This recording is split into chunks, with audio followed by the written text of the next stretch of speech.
Oy, thank you Elvira Gutierrez. Maraming salamat Pangkape Boss Nyolo. 2 beses mong binanggit ang pangalan ko. I love you, boss. Thank you, thank you.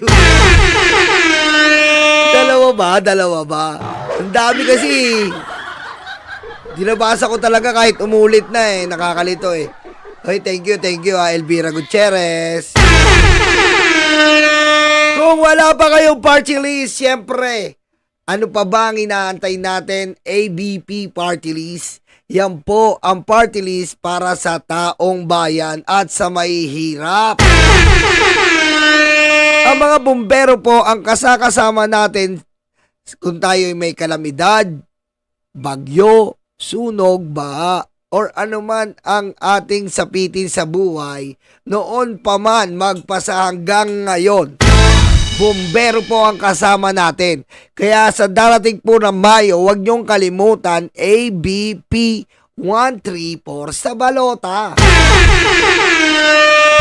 Bumbero ng Pilipinas, mabayaning tagapagligtas, ang paglilingkod sa amin ay likas.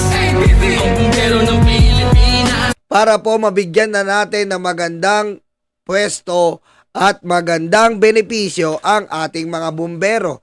Dahil karamitan po sa ating mga bumbero ay volunteer lamang.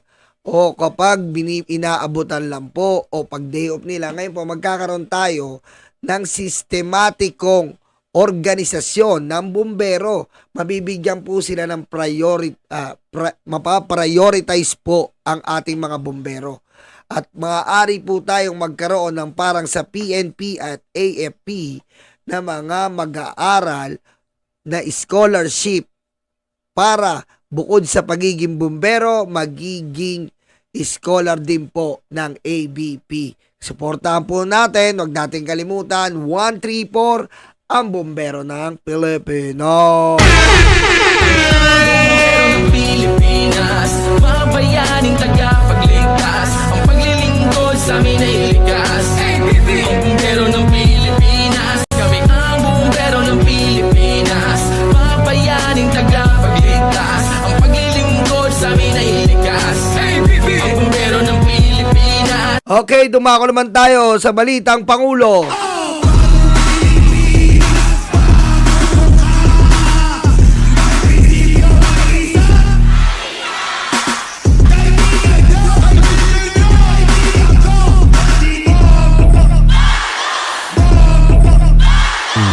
Mula sa article ni Mami Peng, good news mga kababayan, tinanggihan ni PBBM ang pagbibigay ng Filipino citizenship sa isang Chinese national na may connect sa Pogo, si Lee Duan Wang. Ayan Lee Duan Wang. Vinitoed, ayan po vinito o inalis na ng tuluya. Ayan ang sabi niya.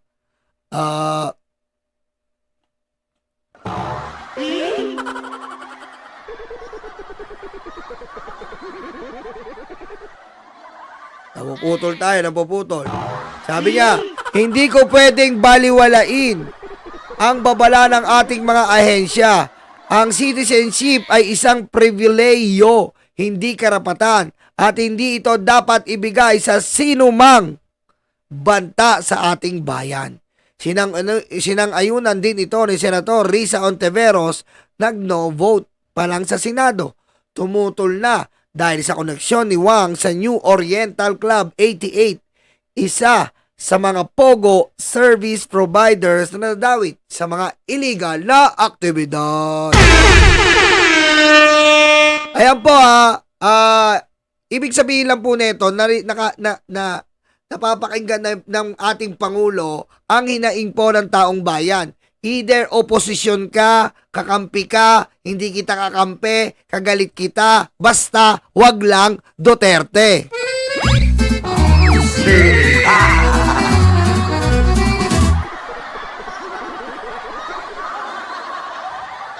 Okay, pinapakinggan naman ng Pangulo, basta wag lang apelido mo ay Duterte. Diba? Congratulations sa ating lahat dahil nga ito nga ay dinecline ng ating Pangulo. Napakaganda po nito talagang nakikita nyo at nararamdaman nyo na nakikinig ang Pangulo kahit sa maliit na tinig na taong bayan. Maraming salamat, Jerry Ramil. Diba? Maraming salamat, Pangulong Bongbong Marcos, dahil totoo naman po na sangkot ito sa Pogo. Ang Pogo po, galit na galit yan ang ating Pangulo. Kaya nga tinanggal niya ang legasiyang tae-tae, luga-luga ng Duterte. Yan po ang legasiya ng mga Duterte. Ang luga-luga-luga, ang tae-tae-tae na Pogo na nagpahamak sa ating bayan, nagbaon sa ating utang, at dumami po ang sindikato, dumami po ang torture, dumami po ang human trafficking, dumami rin po ang kidnapping. Yan po ang legasiya ni Duterte. Pusang ama ka!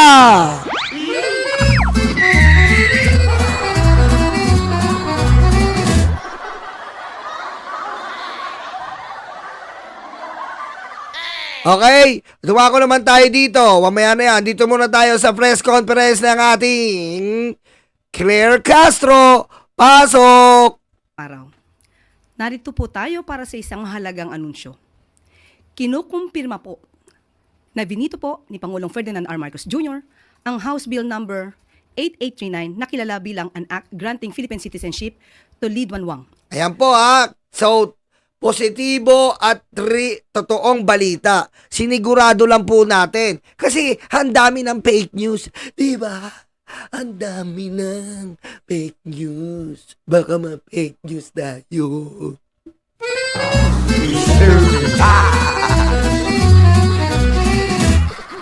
Sa kanyang veto message ay sinabi ng Pangulo, and I quote, "I am unable to blindly ignore the alarming and revealing warnings raised by our relevant national agencies that find the subject grantee's character and influence to be full of ominous and dire consequences, if not of a clear and present danger." End quote. Oh, ibig sabihin yan, ivinito. Ang haba ng English eh. Ivinito lang yun. Ayon sa Pangulo, ang ipagsawalang bahala, ang babalang ito ay tila pagsuway sa ating tungkulin sa sambayan ng Pilipino. Ang Filipino citizenship ay isang pribilehiyo at hindi ipinamimigay ng basta-basta. Hindi din ito dapat gawing kasangkapan upang pagbigyan ang pagsulong ng mga kaduda-dudang interes. Sinabi rin ng Pangulo na kapag tayo ay nagbigay ng Filipino citizenship, higit pa sa mga legal na karapatan ang ating ibinibigay. Yun po talaga dapat. Eto na nga po medyo hindi na natin tatapusin. Magbibigay lang ako sa inyo ng example. Nakita nyo ang sinabi ng Pangulo. Hindi binibigay basta-basta ang citizenship ng pagka-Pilipino, mga kanguso. Pero sino po ba ang nagbibigay ng citizenship na administrasyon? Walang iba kundi ang demonyong Duterte.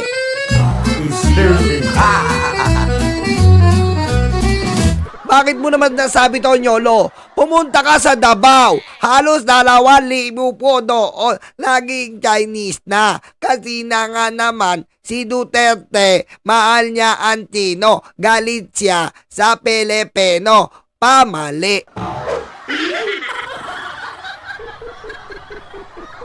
Huwag niyo po gayahin yon. Hindi po kailanman tama. Pamali.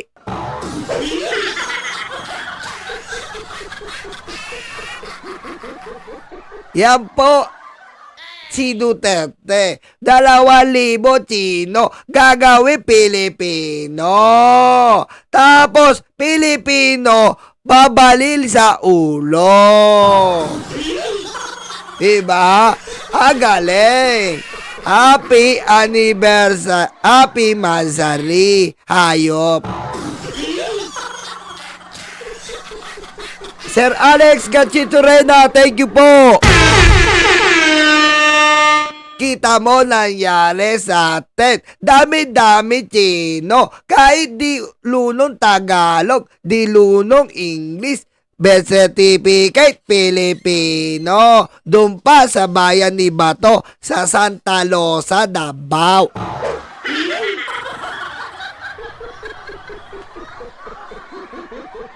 Diba? Doon dami Pilipino huli NBI.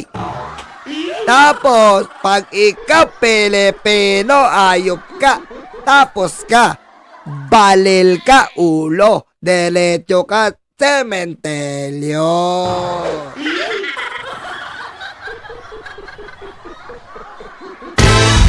Kaya tama, Tony Claire. Hindi tama yung isa, attorney. Mukha daw kabayo, sabi banat boy. Ah, bala kayo.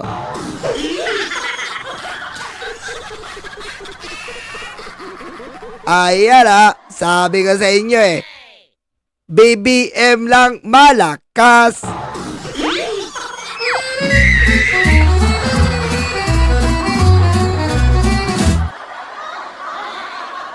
Okay, dito na tayo.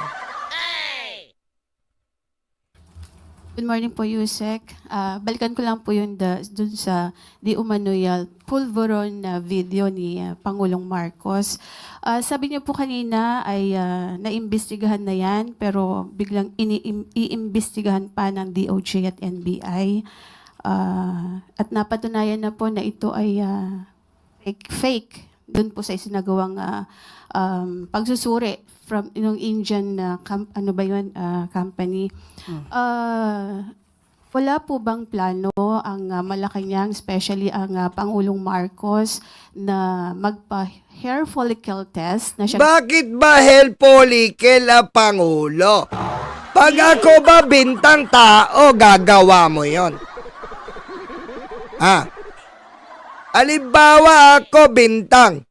Rodrigo, 5 betlog. Papakita niya, betlog niya, 5.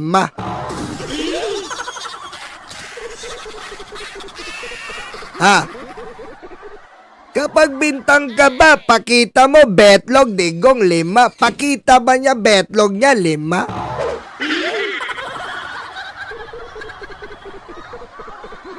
Pag sabi ko ba, Sara, sabi ko, Sara, baliw, baliw. Tulo laway gabi-gabi. Pakita mo ba?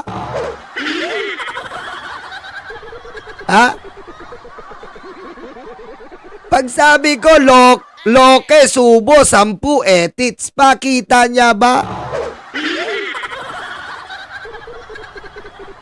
Di niya pakita yon.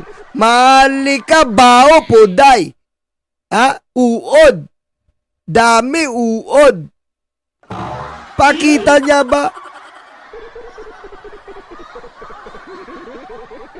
Hindi niya pakita yon. Ikaw bintang, ikaw patunay. Ganon sa korte. Hindi bintang ka, ako patunay. Ay, hindi. Ikaw bintang, ikaw dala ebidensya. Pulbulong video, peke. Sabi mo na peke. So wala pa kailangan pakita, Pangulo. Iba? Malinaw. Po, para matuldukan na itong issue po ng di umano'y paggamit. Ewan ko dito, media ba to o media moso? Ewan ko di ko alam ate. Ako di galit sa'yo. Lagi kayo banggit, matigil taong bayan. Kami ano ba kami dito? Kami lawak utak. Kayo ewan ko, lagi nyo kami damay. Lagi taong bayan, wala kami alam. ng ipinagbabawal na gamot ng ating Pangulo. Sino po ba ang humihingi? Marami po sa ating mga kababayan ang sa social media na nagre-react dito po sa Alam mo, dali ka dyan, Tony. Hindi kailangan basehan social media. Social media, pwede mo dugayan. Pero totoo tao bayan, hindi mo pwede duga. Pwede ko ibus yan pwede ko bus. Sabi ko bus. Para ibig sabihin tao bayan. Paano matatanda? Wala FB. Paano sila? Mali to media eh. Media lagi to. Ewan ko galit. Ipinapalabas na video na ito, actually parang na-die down na po ito before dahil nga sasabi nga na Malacanang it's a fake. Pero biglang nabuhay after po nung ginagawang investigasyon mismo ng Kongreso, ng Kamara. Kaya po muli lumabas itong video na ito. And sabi nga po nung vlogger na si Miss Pebbles Cunanan, ay si Attorney Harry Roque, yung mastermind nitong video. Pero inamin naman ni Miss Maharlika, yung another vlogger. O, kita mo, bakit mo lagi pakinggan vlogger, Malika? Miski ako vlogger, di minsan. Ako vlogger. Okay? Ako vlogger. Alam ko din yon. Madali sabi, Maharlika, pakangkang sa lalaki, laki buto. Di ba? Madali. Madali sabi. Pero patunay, mahilap. Madali sabi. Mahalika pakangkang 10 lalaki maitim kangkang mahalika 10 lalaki maitim. Madali ko sabi. Pero patunay, mahilap patunay. Tapos, ikaw kuha ebidensya, Maharlika. Tapos, patunay. Sabi, NBI, wala. Ba't ganon? Pamali.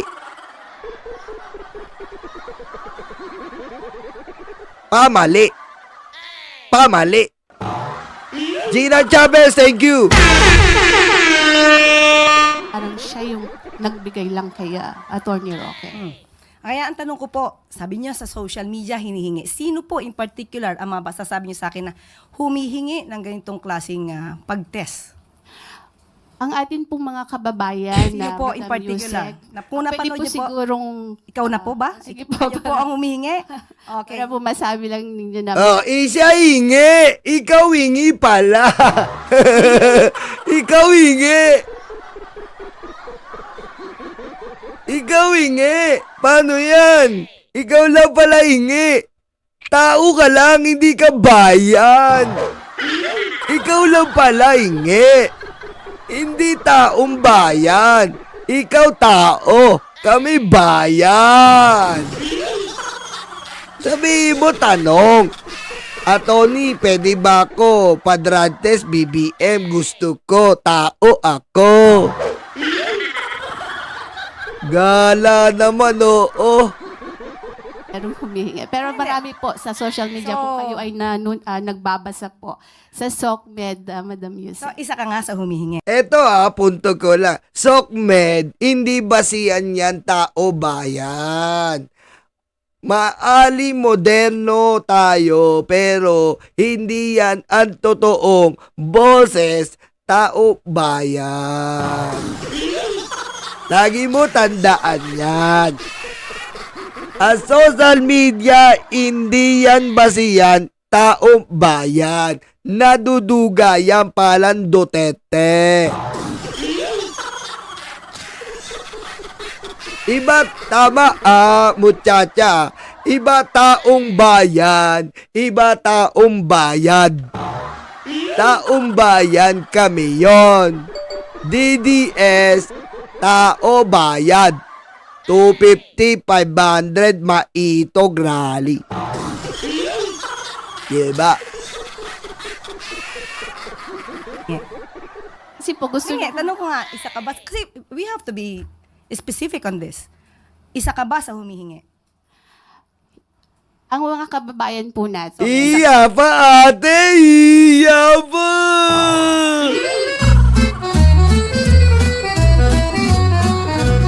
Stupid. Iya pa ate. Ate, wag na iya. Iya pa ate. Wag ka iya. Okay lang yan. Ka sa humihingi.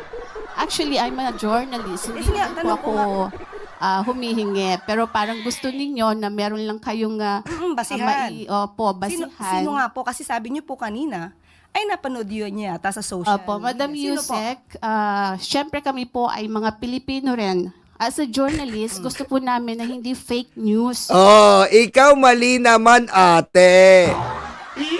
Ikaw media, oo.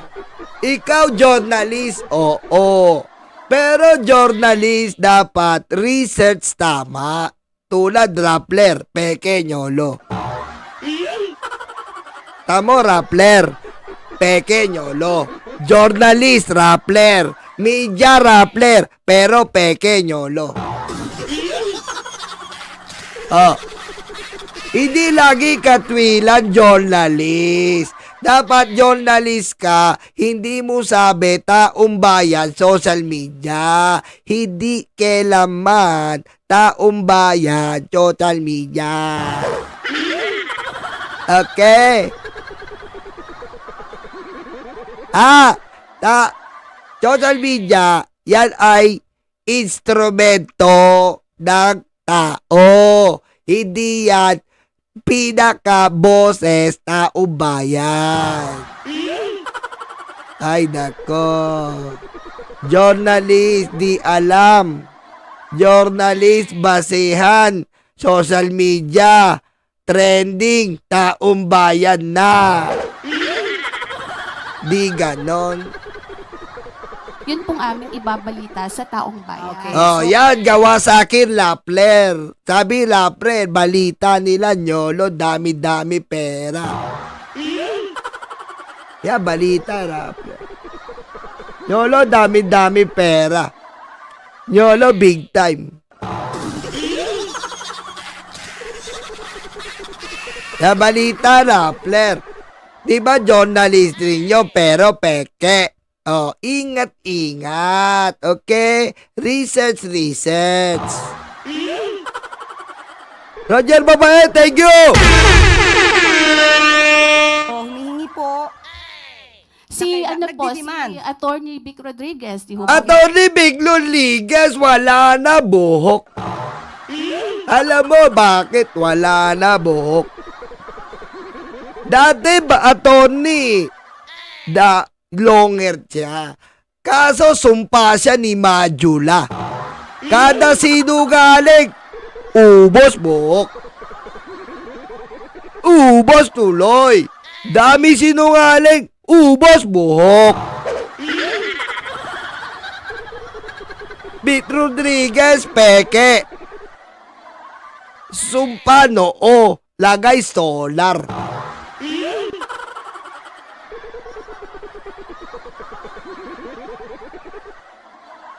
Di ba Vic Rodriguez, pakita, drug test, tapos baligtad.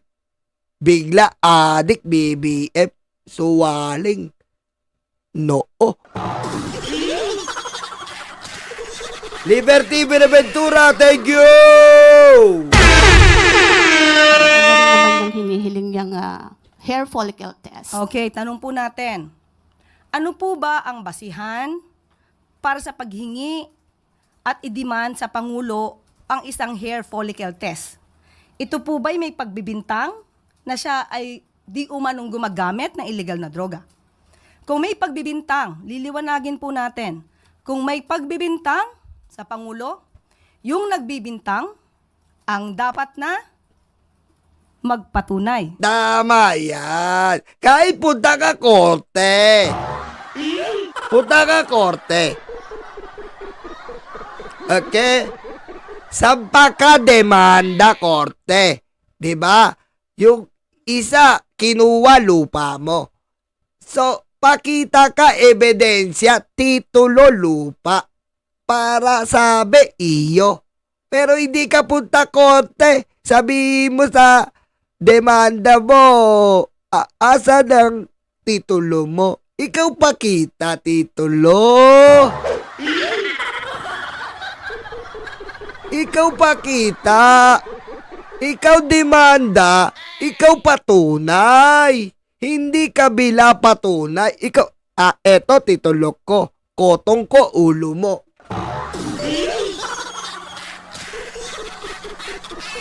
Diba?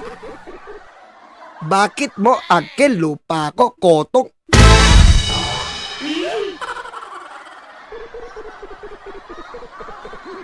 Diba ganon demanda? Lahat proseso, sila kaso, sila patunay. Hindi, kabila patunay. Akin lupa to, asa titulo mo. Ay, gago.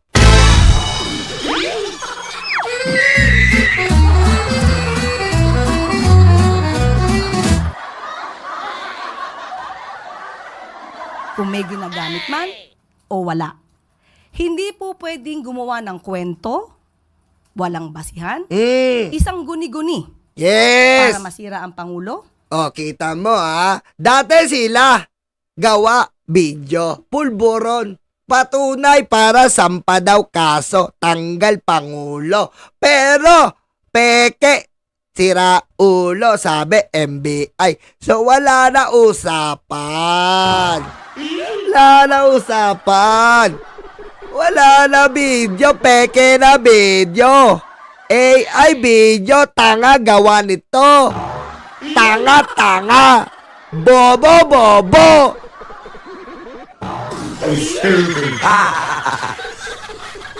At walang basihan. Kahit saan po na kaso. Kung sino yung nagbibintang, siya ang magbigay ng pruweba. Hindi nyo pwedeng sabihin na, ito, gumagamit ka, patunayan mong hindi. Hindi po yon ang tamang logic. Kayo po na nagbibintang, kayong humihingi at nagdidiman sa Pangulo, kayo muna ang magpatunay na mayroon siyang ginagawang mali. Tama para asawa mo. Diba? Asawa mo, babae. Huli ka, laplap mo, kabit mo. Oh, sabi mo, asawa mo, ikaw may kabit ka. Huli kita, laplap. Abi ka hindi? Hindi ako amen. Hindi ako amen. Kita. Laplap mo, babae. Di totoo. Oh, ano gagawa mo ngayon? Ikaw, babae, pakita mo ang ebidensya mo, picture, laplapan. Diba? Ganon. Kahit totoo buhay. Diba? Di na. Tapos lalaki, laplapa, picture. Oh. Ganon. Hindi. Ikaw bintang. Diba? Ikaw bintang, asawa mo, laplap ka, babae. Wala ko laplap. Sa patunay, laplap ako. Wala ko laplap. Siguraduhin mo, putol ko batuta mo.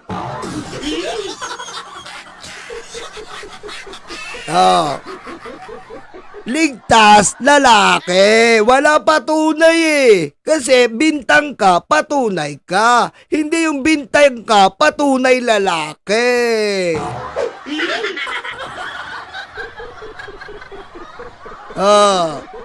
Linaw, ebidensya, galing Tony Tony, galing Galing,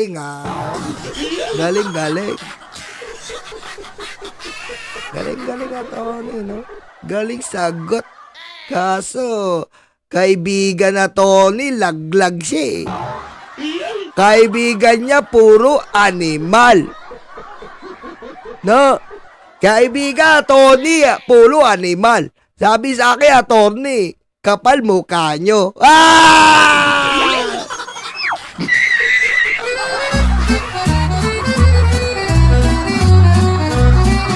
Kami ang bumbero ng Pilipinas, mga bayaning tagapagligtas. Ang paglilingkod sa amin ay likas. Ang bumbero ng Pilipinas, kami ang bumbero ng Pilipinas, mga bayaning tagapagligtas. Ang paglilingkod sa amin ay likas. Ang bumbero ng Pilipinas, ang